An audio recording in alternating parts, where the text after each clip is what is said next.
रात्री उशिरा बसस्टॉपवर एक म्हातारा शांतपणे बसून होता. हातात एक जुनी पिशवी आणि चेहऱ्यावर थकलेली शांतता.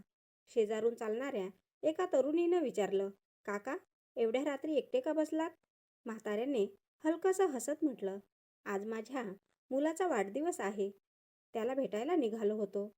पण त्याचं घर दूर आहे आणि माझे पाय चालत नाही, म्हणून बसची वाट बघतोय." तरुणीला त्याची दया आली. तिने त्यांना आपल्या गाडीत बसवलं आणि मुलाच्या घरापर्यंत सोडून आली. दार उघडलं तेव्हा मुलगा आश्चर्याने वडिलांना पाहतो.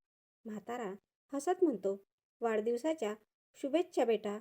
मुलाच्या डोळ्यात पाणी आलं, कारण तो जन्मदात्या बाबांना विसरला होता. पण जन्मदाता त्याला विसरला नव्हता. आता वयानुसार त्यांना काहीच आठवत नाही, पण मुलाचा वाढदिवस मात्र लक्षात होता. कथा आवडल्यास लाईक करा, कमेंट करा आणि चॅनलला सबस्क्राईब करा.